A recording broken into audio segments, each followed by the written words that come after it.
Good morning all of you. I am Ashutosh and welcome to our Ashutosh technical expert YouTube channel. तो जैसे कि आप अपने स्क्रीन पर देख पा रहे हैं, आज मेरे पास आया है सैमसंग का 32 इंच एलईडी टीवी। और ये आप स्क्रीन पर देख पा रहे हैं, ये उस सैमसंग 32 इंच एलईडी टीवी का मदरबोर्ड है। और इसमें आप यूएसबी जैक को देख पा रहे हैं, ये यूएसबी जैक टूटा हुआ है।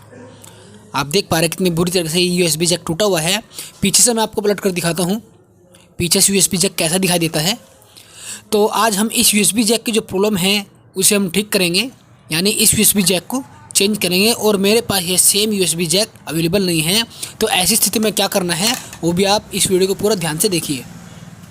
तो अब मैं सबसे पहले इस यूएसबी जैक को डिसोल्डिंग करके बाहर निकालूंगा। तो सबसे पहले इसकी पिनों पर लगाते हैं पेस्ट। कुछ इस तरीके से पेस्ट को लगाना होता है। और अब मैं सोल्डरिंग आयरन की मदद से इसे डिसोल्डिंग करूँगा और बड़े ही सावधानी के साथ इसे बाहर निकालूंगा। तो यहाँ पर कोई जल्दबाजी नहीं करनी है हमें यूएसबी जैक को निकालते समय, क्योंकि यदि हमने इसमें जल्दबाजी दिखाई तो ऐसी स्थिति में क्या होगा, कोई भी ट्रैक या फिर प्रिंट यदि कट गया या फिर उखड़ गया तो हमें प्रॉब्लम हो जाएगी, उसमें में और ज़्यादा समय लगेगा। तो बेहतर यही होगा कि हम अच्छे से पहले इसमें समय लगा लें, चाहे इसमें 2 मिनट एक्स्ट्रा लग जाए, लेकिन बड़ी सावधानी के साथ हमें यहाँ पर ये काम करना है। तो आप देख पा रहे हैं, कोशिश करें आप सोल्डरिंग आयरन से बाहर निकालें। यदि सोल्डरिंग आयरन से डिसोल्डिंग नहीं होता यूएसबी जैक, पिन मोटी है, तो ऐसी स्थिति में आप कट करके भी बाहर निकाल सकते हैं।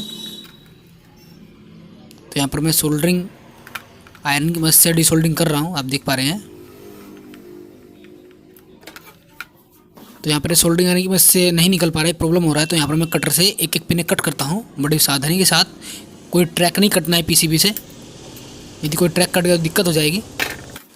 तो अब यहाँ पर जो ये पिनें बची है मैं इन्हें डिसोल्डिंग करके बाहर निकाल लूँगा, क्योंकि ये यहाँ पर आसानी से निकल जाएगी। तो कुछ इस तरीके से पिनें यहाँ पर मैं निकाल रहा हूँ, आप देख पा रहे हैं मैंने नीचे पिनें निकाल दी हैं। तो ये जो एक्स्ट्रा शोल्डर है यहाँ पर, इसे भी हमें यहाँ से हटाना है, क्योंकि जो नया यूएसबी जैक लगाएंगे ताकि वो आसानी से लग जाए। तो कुछ इस तरीके से आप भी इसे डिसोल्डिंग करके इनकी पिनों और जैक को कट करके बाहर निकाल सकते हैं। तो यहाँ पर मैं यही तरीका अपनाता हूँ, क्योंकि मुझे इसका जो है प्रैक्टिस है। या आप चाहे तो डिसोल्डिंग पंप या फिर डिसोल्डिंग जो वायर होती है उसका भी यूज़ कर सकते हैं, लेकिन मैं यहाँ पर यही तरीका अपनाता हूँ। मुझे यही तरीका बेहतर लगता है काम करने के लिए, और उसमें मेरा समय बच जाता है। तो यहाँ पर मैंने एक्स्ट्रा जो शोल्डर है वो बाहर निकाल दिया है। तो यहाँ पर मैं अब थोड़ा सा क्लीन करूँगा।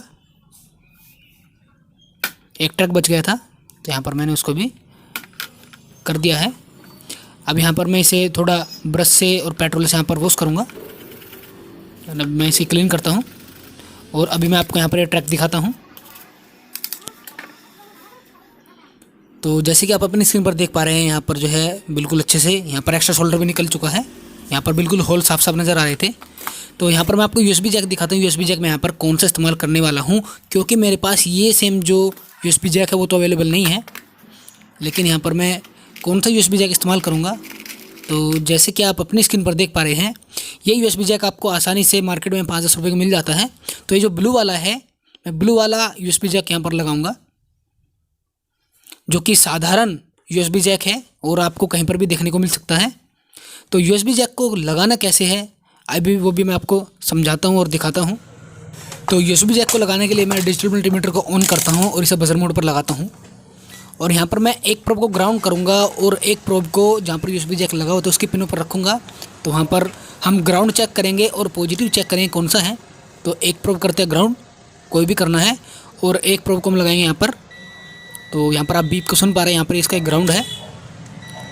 आप दोबारा बीप को सुन पा रहे हैं, इसका ग्राउंड है, और यहाँ पर ये इसका पॉजिटिव है। तो ऊपर वाला यहाँ पर पॉजिटिव है और नीचे वाला ग्राउंड है। तो किस शेप में हमें यूएसबी जैक को लगाना है वो भी आप ध्यान से देखिए। तो यूएसबी जैक का ग्राउंड कौन सा है और पॉजिटिव कौन सा है वो भी आपको यहाँ पर ध्यान रखना है। तो यहाँ पर मैं जैक को, यूएसबी जैक को कुछ इस तरीके से लगाऊंगा, आप देख पा रहे हैं। नीचे वाला ग्राउंड है और ऊपर वाला +5 वोल्ट है। तो इस शेप में मैं यूएसबी जैक को लगा रहा हूँ, आप अपनी स्क्रीन पर देख रहे हैं। तो कुछ इस तरीके से पिनें भी यहाँ पर आ चुकी है, यानी आर पार हो चुकी हैं। तो यहाँ पर जैक हमारा लग चुका है। अब इसे हम सोल्डरिंग करेंगे। आप यूएसबी जैक को ध्यान से देख लीजिए, इसी तरीके से इसमें लगाना होता है।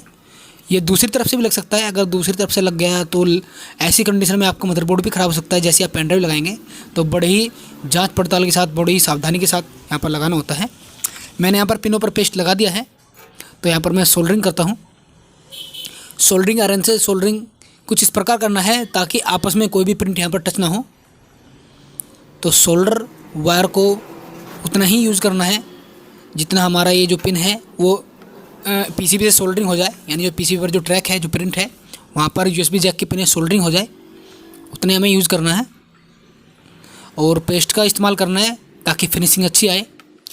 और अच्छी क्वालिटी का जो सोल्डर वायर है वो सोल्डर वायर मैं यहाँ पर इस्तेमाल करता हूँ। बहुत ही शानदार सोल्डर वायर है।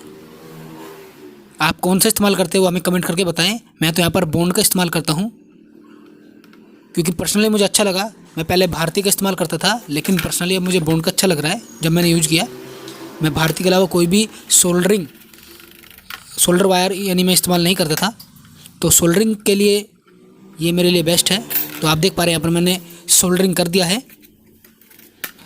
यहाँ पर मैंने पिनों को, यूएसबी जैक की पिनों को सोल्डरिंग कर दिया है। आप स्क्रीन पर देख पा रहे हैं। तो आप देख पा रहे हैं हमने बड़े ही सावधान तरीके से, बड़े ही साफ़ सुथरे तरीके से हमने जैक को सोल्डरिंग किया है। तो अब इसके रिज़ल्ट की बारी आएगी, रिज़ल्ट देखेंगे। तो बहुत ही साफ़ सुथरे तरीके से हमें यहाँ पर यह सोल्डरिंग करना होता है। तो अब मैं इस मदरबोर्ड को लगाता हूँ वापस से एलईडी टीवी में, जहाँ से हमने इसे ओपन किया था। तो इस मदरबोर्ड में सिर्फ 3 स्क्रू लगने हैं। तो यहाँ पर मैं इलेक्ट्रिक स्क्रू ड्राइवर से लगाता हूँ इसके तीनों स्क्रू। दूसरा यहाँ पर लग गया, तीसरा भी यहाँ पर लग गया। अब इसकी वायरिंग करते हैं। इसके आईआर के वायर है, इसके स्पीकर के वायर है, यहाँ पर इसके पावर के वायर है, और यहाँ पर ये इसका एलईडीएस है। तो यहाँ पर सभी वायर हो चुके हैं, यानी सभी कनेक्शन हो चुके हैं। अब बारी आती है टेस्टिंग की। यहाँ पर मैंने यूएसबी जैक में पेन ड्राइव को लगा दिया है। अब लगाते हैं पावर केबल को। पावर केबल लगाते हैं पावर बोर्ड में डायरेक्ट। यहाँ पर मैंने लगा दिया है। आप रिज़ल्ट देखें। अब चेक करेंगे, यानी टेस्टिंग करेंगे, देखते हैं रिज़ल्ट क्या आएगा। बड़े सावधान तरीके से, बड़े साफ़ सुथरे तरीके से काम किया है तो रिज़ल्ट तो बेहतर ही आना चाहिए। उम्मीद है रिज़ल्ट बेस्ट ही आएगा। एक बार के काम में ही रिज़ल्ट अच्छा आता है यदि हम उसमें अच्छे से समय दें तो। यहाँ पर आप देख पा रहे हैं, यहाँ पर नो सिग्नल आ रहा है। तो अब यहाँ पर हम मेन्यू को प्रेस करेंगे। मेन्यू में जाएंगे हम सबसे नीचे सेटिंग में नीचे जाएंगे। आप देख पा रहे हैं यहाँ पर अब आता है यहाँ पर मीडिया प्ले। यहाँ पर यूएसबी का ऑप्शन है, इस पर जाना होता है।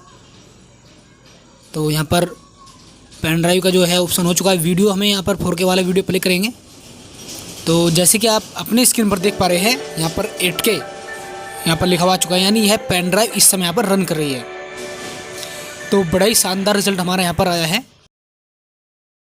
तो कुछ इस तरीके से आप किसी भी एलईडी टीवी की यूएसबी जैक वाली प्रॉब्लम को खुद से रिपेयर कर सकते हैं। और यदि आपके पास कोई भी सेम यूएसबी जैक ना हो किसी भी एलईडी टीवी के बोर्ड का, तो आप कोई भी यूएसबी जैक उठाकर यहाँ पर लगा सकते हैं जिस तरीके से मैंने लगाया है। तो इमरजेंसी में हम कुछ इसी तरीके का इस्तेमाल कर सकते हैं। उम्मीद करता हूँ आपको मेरे यह वीडियो समझ आया होगा।